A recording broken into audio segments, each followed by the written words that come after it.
Hello दोस्तों, जय श्री कृष्णा, जय श्री राधे। आपका हार्दिक अभिनंदन मेरे YouTube channel Ashok बदाल the computer education hub पर।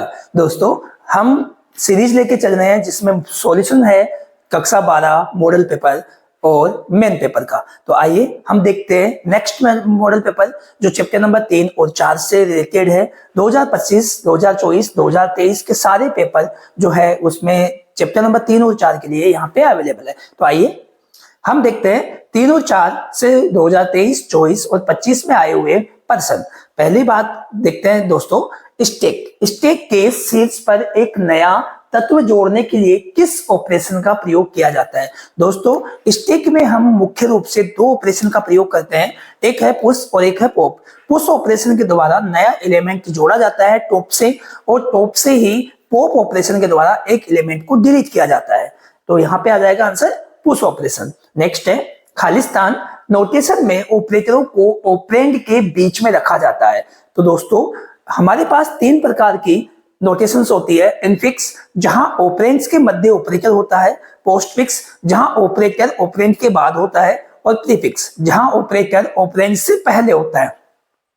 यह इनफिक्स नोटेशन ऐसी होती है जिसमें ऑपरेटर को ऑपरेंड के बीच में रखा जाता है। नेक्स्ट क्वेश्चन है, पंक्ति किस सिद्धांत का पालन करती है। दोस्तों, पंक्ति या क्यों लाइन, पंक्ति की बात करें तो FIFO, first in first out सिद्धांत पे काम करती है।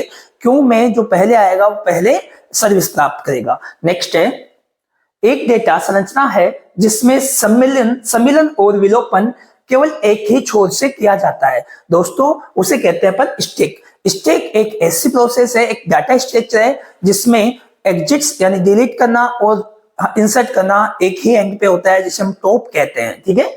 नेक्स्ट है, फीफो का पूरा नाम क्या है। फर्स्ट इन फर्स्ट आउट इसका पूरा नाम होता है।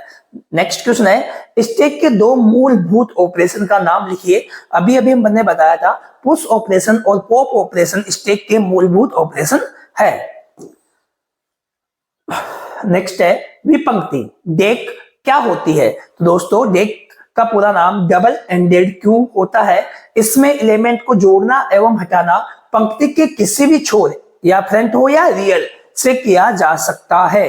नेक्स्ट क्वेश्चन है, पंक्ति में ओवरफ्लो क्या होता है। दोस्तों, पंक्ति में ओवरफ्लो पंक्ति के रियर छोर पर नए एलिमेंट को जोड़ते हैं। यदि क्यू पहले से भरी हुई है और एलिमेंट को इंसर्ट किया जाता है तो क्यू में ओवरफ्लो एक्सेप्शन आती है। दोस्तों, जब क्यू में लिमिटेड में जितने मात्रा में डाटा आ सकता था उतना आने के बाद हम डाटा जोड़ते जाते हैं तो ओवरफ्लो की कंडीशन अप्लाइड होती है। पर इस पाइथन में दोस्तों ऐसा नहीं होता है, क्योंकि पाइथन में हम क्यू को करने के लिए लिस्ट का उपयोग करते हैं और लिस्ट में हम कितने भी डाटा को एलिमेंट को जोड़ सकते हैं।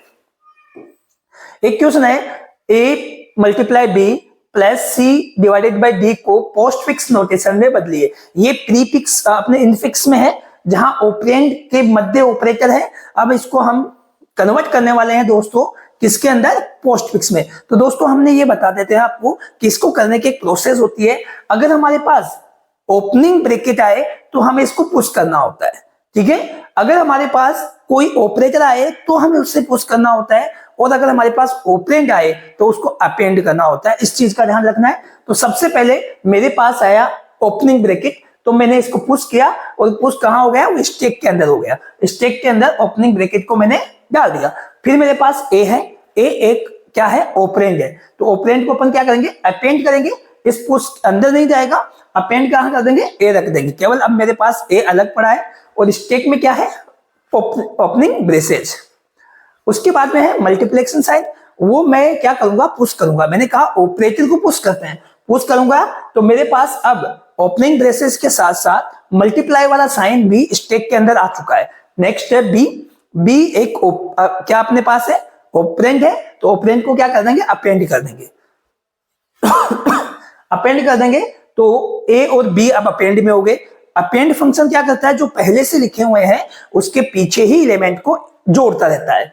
नेक्स्ट की बात करें तो हमारे पास क्लोजिंग ब्रेसेस है, और जब हमारे ऐसे लाइन में क्लोजिंग ब्रेसेस आ जाता है तो स्टैक का पहला एलिमेंट, सबसे ऊपर वाला एलिमेंट क्या हो जाता है, पॉप हो जाता है। तो हमने जैसे ही क्लोजिंग ब्रेसेस आया तो पॉप कर दिया किसको, स्टार को। ये स्टार क्या है, मल्टीप्लेशन। तो अब मेरे पास अपेंड ए और बी था और साथ में क्या आ गया, एस्टेरिक साइन भी आ गया, मल्टीप्लाई का साइन भी आ गया। उसके बाद में प्लस है, तो प्लस जो दोस्तों क्या हो जाएगा, पुश हो जाएगा। पुश हो जाएगा तो स्टेक में प्लस है। फिर उसके बाद में ओपनिंग ब्रेसेस है, और ओपनिंग ब्रेसेस भी हम क्या करते हैं, पुश करते हैं, तो पुश हो गया ओपनिंग ब्रेसेस। उसके बाद में हमारे पास सी है, सी एक ऑपरेंड है, यहां ये ओपनिंग ब्रेसेस है और ये सी है जो ऑपरेटर है, लिटरल है। अपेंड करेंगे सी को, तो पहले ए बी मल्टीप्लीकेशन था, अब मेरे पास और क्या आ गया दोस्तों, सी भी आ गया। अब नेक्स्ट है डिवीजन। डिवीजन को क्या करते हैं अपन, पुश करते हैं। पुश किया तो अब मेरे पास यहाँ पे स्टिक में डिवीजन साइन भी आ गया है। उसके बाद में डी है, तो डी एक लिटरल्स है सॉरी लिटरल्स है या ऑपरेंड है, तो अपन इसको अपेंड करेंगे। तो ए बी मल्टीप्लाई सी और डी को भी अपन ने क्या कर दिया, अपेंड कर दिया। अब अपने पास क्लोजिंग ब्रेसेस आ गया। क्लोजिंग ब्रेसेस आ गया तो सबसे ऊपर वाले एलिमेंट को हमें डिलीट करना होता है, तो सबसे ऊपर अपने पास है डिवीजन का, तो हमने डिवीजन को यहां निकाल दिया। हमने देखा कि हमारा जो नोटिफिकेशन दे रखा था इनफिक्स वाला वो कंप्लीट हो चुका है, तो हमें स्टैक को खाली करना है, और हमें जब सभी को क्या करना है, पॉप टिल स्टैक एम्प्टी, जब तक स्टैक एम्प्टी नहीं हो जाए जब तक हमें पॉप करना है। तो पहले ये कर दिया, इसको निकाल दिया, प्लस और कर दिया, तो जो हमारे पास एक्सप्रेशन था नोटेशन, उसका पोस्ट फिक्स नोटेशन आ जाएगा A B multiply C D division और प्लस। नेक्स्ट क्वेश्चन है पंक्तिबद्ध यानी एनक्यू और विपंक्ति डीक्यू में अंतर बताइए। दोस्तों क्योंकि ये मुख्य दो ऑपरेशन होते हैं या फंक्शन होते हैं, एनक्यू और डीक्यू। एनक्यू का काम होता है एलिमेंट को जोड़ना और डीक्यू का मतलब होता है एलिमेंट को हटाना। अब देखते हैं एनक्यू, क्योंकि रियल छोर पर नए एलिमेंट को इंसर्ट करने के लिए उपयोग में आता है या इस ऑपरेशन का प्रयोग किया जाता है। यदि क्योंकि पहले से भरी हुई है और एलिमेंट को इंसर्ट किया जाता है तो क्यू में ओवरफ्लो एक्सेप्शन आती है। और एनक्यू क्या कहता है, इसी के साथ यहां डीक्यू लिखना दोस्तों, क्योंकि फ्रंट छोर पर एलिमेंट को डिलीट करने के लिए इस ऑपरेशन का प्रयोग किया जाता है। यदि क्यू पहले से खाली है और एलिमेंट को डिलीट किया जा रहा है तो क्यू में अंडरफ्लो एक्सेप्शन आती है। दोस्तों अगर हमें इंसर्ट करते समय और पहले से भरी हुई है तो ओवरफ्लो, और अगर खाली कर रहे हैं डिलीट कर रहे हैं और पहले से खाली है तो अंडरफ्लो एक्सेप्शन आती है। नेक्स्ट क्वेश्चन है क्यू और स्टैक की तुलना कीजिए। दोस्तों क्यू और स्टैक दोनों ही डाटा स्ट्रक्चर है, पर इन दोनों में क्या अंतर है। चैप्टर नंबर 3 और 4 को यहां दे रखा है, अलग अलग थे लेकिन इन दोनों से क्वेश्चन एक जगह करके पूछा गया है। तो क्यू एक लीनियर डाटा स्ट्रक्चर है जो फीफो सिद्धांत पर कार्य करती है। पहला ये देखते हैं कि फीफो क्या होता है, फर्स्ट इन फर्स्ट आउट। वैसे स्टैक एक लीनियर डाटा स्ट्रक्चर है जो लिफो सिद्धांत पर कार्य करती है, लास्ट इन फर्स्ट आउट सिद्धांत पर कार्य करती है। तो यहाँ फीफो और यहाँ पे लिफो, ये एक अंतर हो गया दोस्तों। नेक्स्ट है इसमें एलिमेंट को जोड़ने और हटाने के लिए अलग अलग छोर का उपयोग किया जाता है, और इसमें एलिमेंट को जोड़ने और हटाने के लिए केवल एक ही छोर का उपयोग किया जाता है। अब क्यों की बात करें तो जिस एलिमेंट स्थान से एलिमेंट को जोड़ने का छोर होता है उसे रियर या टेल कहते हैं, और एलिमेंट को हटाने का छोर फ्रंट या हेड कहलाता है। जबकि स्टैक में दोनों एक ही एंड होते हैं, उसे कहते हैं टॉप। नेक्स्ट है इसमें एलिमेंट को जोड़ने के लिए पुश ऑपरेशन और हटाने के लिए पॉप ऑपरेशन का प्रयोग किया जाता है। और क्यू में दोस्तों ये अपोजिट कर देना, ये स्टैक में है पुश और पॉप, और ये जो क्यू में आता है अपने पास एनक्यू और डीक्यू। उसके बाद में बैंक के रोकड़ जमा निकालने में क्यू, पेट्रोल पर पंप पर लगी वाहन की लाइन और प्रार्थना सभा में छात्रों की लाइन, ये क्यू के एग्जाम्पल है। और उदाहरण साथ के घड़ी की कलाई में पहने जाने वाली चूड़ियां, किताबों का ढेर, कुर्सियों का ऊर्ध्वाधर रखा जाना, ये स्टैक के है। तो दोस्तों ये जो ऑपरेशन वाला है इसको अपोजिट कर देना, पुश और पॉप स्टैक के लिए आते हैं जबकि एनक्यू और डीक्यू क्यू के लिए आते हैं। इस प्रकार से हमारा पेपर 2025 का कंप्लीट होता है, और अब मॉडल पेपर 2025 को सॉल्व करते हैं अपन। स्टैक में नए एलिमेंट को टॉप में जोड़ने को क्या कहते हैं। तो दोस्तों कौन सा ऑपरेशन काम में लिया जाता है एलिमेंट को जोड़ने के लिए, पुश ऑपरेशन। स्टैक निम्न में से किस नियम का अनुसरण करता है, तो stack last in first out का अनुसरण करता है। स्टैक और क्यू दोनों लागू करने के लिए किस डेटा संरचना का उपयोग किया जाता है, तो तो दोस्तों हमारे पास ऑप्शन है स्टैक, एरे, क्यू और डेक। तो यहां जो ऑप्शन है उसमें अपन यूज करेंगे डेक। डेक का आंसर है जो स्टैक और क्यू को प्रयोग किया जाता है, और अगर इसमें डेक ना ऑपरेशन आकर लिस्ट भी आए तो अपन उसका भी प्रयोग कर सकते हैं। फ्रंट और रियर का उपयोग खालिस्तान की शुरुआत या अंत में किया जाता है। तो फ्रंट और रियर का उपयोग क्यों की शुरुआत और अंत में, ये क्यों यूं ही आएगा ऑप्शन दोस्तों। यहाँ पे टाइपिंग मिस्टेक है। उसके बाद में है स्टैक पर किए जा सकने वाले बुनियादी ऑपरेशन कौन से है। तो स्टैक पर पुश और पॉप ऑपरेशन होते हैं। क्यों डेटा टाइप किस प्रकार की क्यों डेटा टाइप से अलग है। यहाँ क्यों डेटा टाइप और डेक डेटा टाइप किस प्रकार से, दोनों में क्या अंतर है। तो क्यों में एलिमेंट को जोड़ने और हटाने के लिए अलग अलग छोर का प्रयोग किया जाता है, जबकि डेक में एलिमेंट को जोड़ने और हटाने के लिए किसी भी छोर का प्रयोग किया जा सकता है। एक है स्टैक का उपयोग करके एक स्ट्रिंग रिवर्स करने के लिए प्रोग्राम लिखिए। दोस्तों रिवर्स स्ट्रिंग का मतलब कैसे है कि अपोजिट करना। जैसे मेरा नाम है ASHOK, तो आंसर में आएगा KOHSA। परिणाम और आउटपुट में हम इस प्रकार से आना चाहिए। तो हम क्या करते हैं, इसके लिए एक बार स्टैक में डाटा एलिमेंट करते हैं। तो एलिमेंट को इंसर्ट करने के लिए, जितने भी हमारे कैरेक्टर हैं उनको इंसर्ट करने के लिए हम पुश ऑपरेशन का काम करेंगे, फंक्शन का उपयोग करेंगे, और उनको वापस निकालने के लिए, अपोजिट निकालने के लिए पॉप का निकालेंगे। तो हमने दो को फंक्शन जो है पुश और पॉप को डिफाइन किया है। तो पुश स्टैक आइटम डालते रहेंगे कहां पे, स्टैक के अंदर, और स्टैक में जो डाटा आएगा वो अपेंड होता जाएगा, पीछे के पीछे जुड़ता जाएगा। वैसे ही इफ अगर स्टैक खाली है तो रिटर्न कुछ नहीं होगा, अदरवाइज रिटर्न कर देगा एक एलिमेंट को। हमेशा पॉप एक ही एलिमेंट को, सबसे ऊपर वाले एलिमेंट को बाहर निकालता है। अब हमने एक और फंक्शन बनाया रिवर्स करने का। जो स्ट्रिंग निकलती जाएगी, जो कैरेक्टर निकलते जाएंगे, उनको रिवर्स करने के लिए अगर n ऑफ डिजिट n है तो लेंथ ऑफ स्ट्रिंग, हमने एक वेरिएबल लिया n, और वो क्या है, उस स्ट्रिंग की लेंथ बताएगा कि हमारे कितने कैरेक्टर का। जैसे अशोक में 5 अक्षर है तो ये 5 के। स्टैक इक्वल टू खाली है तो 4i इन रेंज n तक चलेगा, और 0 से लेकर n-1 तक होता है। वैसे push stack string of i, string के अंदर हम खाली छोड़ेंगे एक बार, फुल 4i in range n। String plus equal to pop stack, यानी string equal to string plus pop stack जो अपने पास आया था वो, और रिटर्न कर देंगे अपन स्ट्रिंग को। अब देखिए लास्ट में देखते हैं अपन string equal to input enter है स्ट्रिंग। तो यूजर से हमने स्ट्रिंग ली, स्ट्रिंग, फिर बाद में वो कार्यक्रम हुआ प्रिंट स्ट्रिंग के अंदर डाल दिया। रिवर्स स्ट्रिंग को अपन ने कॉल किया तो रिवर्स मेथड इसमें आ जाएगा, print reverse string is reverse string, ठीक है। तो ये str अपने पास रिवर्स होके कंप्लीट होके आ जाएगी। तो आउटपुट में देखते हैं एंट्री स्ट्रिंग अशोक बदाल। तो स्ट्रिंग जो अपनी है अशोक बदाल है, और रिवर्स होने के बाद में LADAB को KOHSA, इस प्रकार से ASHOK का हो गया KOSHSA कंप्लीट। यहां एक क्वेश्चन अपने पास आया है कि 2 + 3 × 4/2 + 2 उपरोक्त अभिव्यक्ति का उपयोग करते हुए स्टैक डाटा स्ट्रक्चर का उपयोग करके कोष्ठकों के मिलान के लिए चरण दर चरण प्रक्रिया समझाइए। तो दोस्तों मैं समझाता हूं आपको। सबसे पहले हमारे पास ब्रेसेस है, ओपन ब्रैकेट या उसके पैरेंथेसिस को पहला खुला कोष्ठक स्टैक में पुश किया जाता है, फिर दूसरा खुला कोष्ठक भी स्टैक में पुश किया जाता है।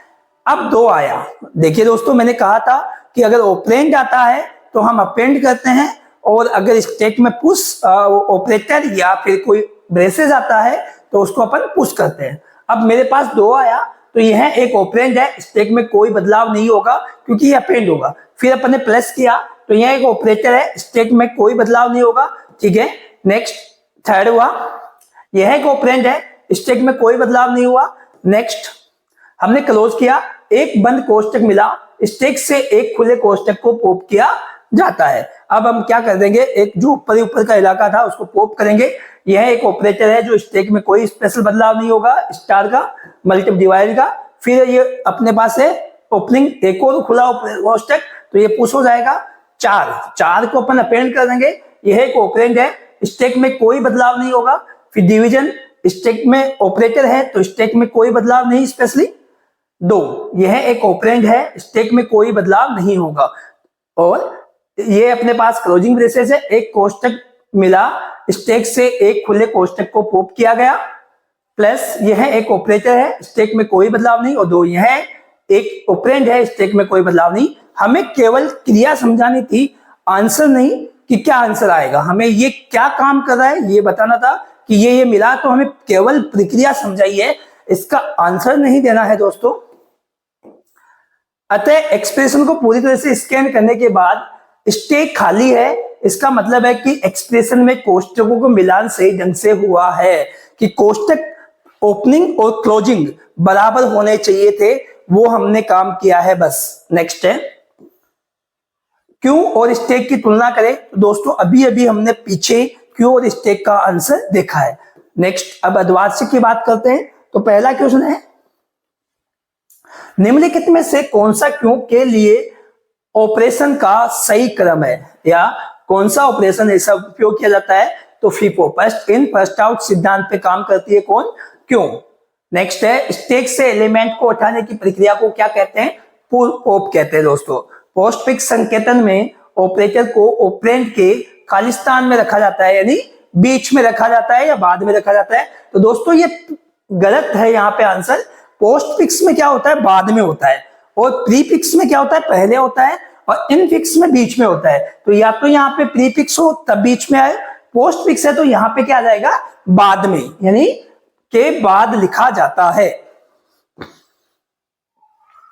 एक डेक जिसे डबल एंडेड क्यू भी कहा जाता है में तत्वों का प्रवेशन और विलोपन सिरों से किया जाता है। तो डेक में दोस्तों इंसर्ट और डिलीट किसी भी सिरे से किया जा सकता है, फ्रंट हो या रियर हो। डेटा संरचना में क्यू क्या है, तो डेटा संरचना में क्यू एक लीनियर डेटा स्ट्रक्चर है जो फीफो सिद्धांत पर कार्य करती है। इसमें एलिमेंट को जोड़ने के लिए रियर, जो एलिमेंट को जोड़ने का छोर रियर कहलाता है, और एलिमेंट को हटाने का छोर फ्रंट कहलाता है। प्रत्येक चलन पर स्टैक व स्ट्रिंग की स्थिति को दर्शाते हुए निम्नलिखित इनफिक्स अभिव्यक्ति को पोस्टफिक्स अभिव्यक्ति में परिवर्तित कीजिए। दोस्तों अभी अपन ने एक ऐसा क्वेश्चन किया था कि हमारे पास ओपनिंग ब्रेसेस आए तो हमें पुश करना है, ऑपरेटर आए तो पुश करना है, ऑपरेंड आए तो उसको अपेंड करना है। तो सबसे पहले मुझे तो ए मिला, तो ए को मैं क्या कर दूंगा, अपेंड कर दूंगा। उसके बाद में मेरे पास प्लस ऑपरेटर आया, प्लस ऑपरेटर को मैं कर दूंगा पुश, तो पुश हो गया। नेक्स्ट है अपने पास ओपनिंग ब्रेसेस, तो पुश कर दिया, फिर ओपनिंग ब्रेसेस, फिर मैंने पुश कर दिया। फिर अपने पास सी आया, सी को मैंने अपेंड कर दिया, अपेंड कर दिया तो एक के साथ किया तो एसी हो गया। नेक्स्ट की बात करें, प्लस आया तो प्लस को फिर मैंने पुश कर दिया, डी आया तो डी को मैंने अपेंड कर दिया, अपेंड में एसीडी हो गया। फिर अपने पास क्लोजिंग ब्रेसेस आया। क्लोजिंग ब्रेसेस जब आता है दोस्तों, तो जो हमारे पास स्टैक में होता है उसका ऊपर ही ऊपर का एलिमेंट को डिलीट कर दिया जाता है, यानी पॉप कर दिया जाता है। तो पॉप करके यहां रख दिया। अब नेक्स्ट अपने पास डिवीजन आया दोस्तों, डिवीजन को मैंने क्या किया, पुश कर दिया। अब अपने पास ई आया तो ए को मैंने अपेंड कर दिया, तो ए सी डी प्लस ई हो गया। नेक्स्ट अपने पास है क्लोजिंग ब्रेसेस, तो पॉप कर देंगे डिवीजन को सबसे ऊपर वाले को, तो ए सी डी प्लस ई और डिवीजन हो गया। फिर हमने देखा कि हमारी नोटेशन कंप्लीट हो चुकी है, तो हम जब तक कि स्टैक खाली नहीं हो जाए हम पॉप करते रहेंगे। तो पॉप करते रहेंगे तो इसके अंत में जुड़ता रहेगा और हमारे पास इस प्रकार से उसका आंसर मिलेगा। नेक्स्ट क्वेश्चन है जो अपने पास 2023 के पेपर से है। पंक्ति में फीफो का नाम होता है, यानी फीफो का पूरा नाम फर्स्ट इन फर्स्ट आउट होता है दोस्तों। स्टैक के शीर्ष पर एक नया एलिमेंट जोड़ता है, तो पुश ऑपरेशन जो होता है हमने ये पहले देख चुके हैं। स्टैक के कोई 3 उपयोग लिखिए। अगर सामान्य उपयोग पूछे जाते हैं दोस्तों, तो हाथ की कलाई में पहने जाने वाली चूड़ियां, किताबों का ढेर, कुर्सियों का ऊर्ध्वाधर रखा जाना, ये स्टैक के उदाहरण है। पंक्ति क्या होती है या क्यों क्या होती है। पंक्ति एक लीनियर डेटा स्ट्रक्चर है जो FIFO first in first out सिद्धांत पर कार्य करती है। इसमें एलिमेंट को जोड़ने के छोर को रियर और डिलीट करने के छोर को फ्रंट कहा जाता है। नेक्स्ट क्वेश्चन है, वैसा ही अपने पास a plus B minus C into D को पोस्ट फिक्स नोटेशन में कन्वर्ट कीजिए। दोस्तों यहाँ पे ओपनिंग और क्लोजिंग ब्रेसेस नहीं है, पेरेंथेसिस नहीं है, तो हम डायरेक्ट यूज करेंगे। a को हम अपेंड करेंगे, प्लस को हम पुश करेंगे, b को हम अपेंड करेंगे, माइनस को हम पुश करेंगे इन स्टेक। लेकिन इस कंडीशन में क्या होगा कि प्लस और माइनस दो स्टेक में दो ऑपरेटर एक ही स्थान पर जिनकी प्रायिकता दोनों की बराबर है। यहां प्लस किया तो ये माइनस आया, माइनस को पुश किया, पुश करते ही हमें पता लगा कि प्लस और माइनस दो ऑपरेटर अपने स्टेक में आ गए और दोनों की वैल्यूज बराबर होती है। तो एक यहां प्लस और माइनस की प्रायिकता समान होने के कारण प्लस स्कोप होगा, तो अपने पास ए बी और प्लस हो जाएगा। नेक्स्ट अपन ने सी देखा, तो सी तो अपेंड हो जाएगा और फिर अपन ने डिवाइड मल्टीप्लाई देखा तो पुश इन द स्टेक हो जाएगा। लास्ट में अपेंड किया डी को, तो A B plus C D हो गया। और अब एक्सप्रेशन पूरी होने पर पॉप होना है, तो दो एक्सप्रेशन क्या आ जाएगी अपने पास, A B plus C D, और जो भी एलिमेंट हमारे पास था मल्टीप्लाई और माइनस, तो वो भी कंप्लीटली बाहर आ जाएंगे, पॉप हो जाएंगे और हमारी एक्सप्रेशन इस प्रकार से कन्वर्ट हो जाएगी। स्टेक के साथ पंक्ति की तुलना करें और प्रत्येक का उदाहरण दे। तो इसका हमने पहले सॉल्यूशन देख चुके हैं। नेक्स्ट क्वेश्चन है 2024 के पेपर के, स्टेक ऐसा तंत्र है जो लिफो व्यवस्था को लागू करता है, लास्ट इन फर्स्ट आउट सिद्धांत पर कार्य करता है। पंक्ति की शुरुआत और अंत को इंगित करने के लिए पंक्ति किसका उपयोग किया जाता है, तो पंक्ति की शुरुआत के लिए फ्रंट और पंक्ति का अंत रियर से होता है। पुश और पॉप दो बुनियादी ऑपरेशन है जो स्टेक पर किए जाते हैं, ये पहले पढ़ चुके हैं। लिफो का पूरा नाम लास्ट इन फर्स्ट आउट होता है। स्टेक क्या होता है, अपन आंसर देखेंगे। स्टेक एक लीनियर डाटा स्ट्रक्चर है जो लास्ट इन फर्स्ट आउट सिद्धांत पर कार्य करता है। इसमें एलिमेंट को जोड़ने और रखने का छोर टॉप कहलाता है। नेक्स्ट है, पंक्ति के कोई तीन उपयोग लिखिए। तो दोस्तों, बैंक में रोकड़ जमा और निकालने में लगी लाइन या क्यों, पेट्रोल पंप पर लगी वाहनों की लाइन, प्रार्थना सभा में छात्रों की लाइन, ये इसके सामान्य उपयोग है। इनफिक्स नोटेशन क्या है, इनफिक्स नोटेशन में ऑपरेटर को ऑपरेंड के बीच में रखा जाता है, जैसे a plus B minus C multiply D. यहां जो ऑपरेटर है वो ऑपरेंड के मध्य में है। स्टेक पर किए जाने वाले दो मूलभूत ऑपरेशन को उदाहरण सहित वर्णन कीजिए। तो दोस्तों, पहला है अपने पास पुश ऑपरेशन। यह एक इंसर्शन ऑपरेशन है जिसमें स्टेक के टॉप से एलिमेंट ऐड या इंसर्ट किया जाता है। यह स्टेक में जब तक एलिमेंट ऐड करते हैं तब तक स्टेक पूर्ण रूप से भर नहीं जाए, इसका उपयोग तब तक करते हैं। यदि स्टेक भरा हुआ है और उसमें एलिमेंट ऐड करते हैं तो इस कंडीशन पर स्टेक ओवरफ्लो अपवाद उठता है या एक्सेप्शन आती है कहा जाता है। इसका देखिए सिंटेक्स, तो पुश, स्टेक और एलिमेंट। पॉप ऑपरेशन की बात करें तो यह डिलीशन ऑपरेशन है जिसमें स्टेक के टॉप से एलिमेंट को हटाया जाता है। इसके द्वारा एलिमेंट को जब तक हटाया जाता है तब तक पूर्ण रूप से स्टेक खाली ना हो जाए, और यदि पूर्ण रूप से खाली है और फिर हमने स्टेक को इसका उपयोग करते हैं पॉप का, तो स्टेक अंडरफ्लो कहलाता है, पॉप स्टेक। इसका उदाहरण देखते हैं, define push stack in item. अभी अपन ने रिवर्स स्टेक वाला जो देखा था वो ही इसका एग्जांपल अपन देख सकते हैं पूरा का पूरा। नेक्स्ट क्वेश्चन है, P plus Q multiply R minus Z को पोस्ट फिक्स नोटेशन में कन्वर्ट कीजिए। तो इसका आंसर है दोस्तों, सबसे पहले जैसा हमने पहले बताया कि अगर ओपनिंग ब्रेसेस आता है, छोटा ब्रैकेट खुला हुआ आता है, तो हम करेंगे पुश, और अगर ऑपरेटर आते हैं तो पुश करेंगे और ऑपरेंड आएंगे तो अपेंड करेंगे। तो मेरे पास सबसे पहले ओपनिंग ब्रेसेस आया तो मैंने पुश कर दिया स्टिक के अंदर, फिर P मेरे पास ऑपरेटर है तो मैंने अपेंड कर दिया, फिर प्लस आया तो ऑपरेटर है तो इसको अंदर मैंने पुश कर दिया, क्यों, फिर ऑपरेंड आ गया तो ऑपरेंड को मैंने अटेंड क्या कर दिया, अपेंड कर दिया।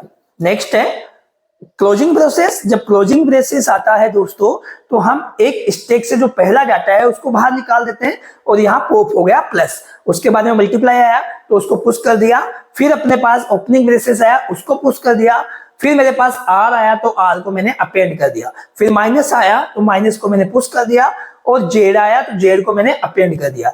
P Q plus are Z मेरे पास ऑप्शन में हो गया।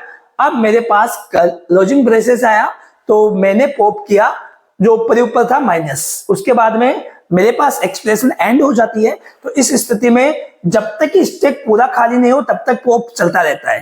तो P Q plus are Z minus था, और अब इसके पास एक और ऑपरेटर है उसको भी बाहर निकाल देते हैं क्योंकि इनका यहाँ उपयोग नहीं होता। तो इस स्थिति को हमने प्रीफिक्स बोला था, इसको इनफिक्स बोला, और इसको हमने पोस्टफिक्स में कन्वर्ट कर दिया।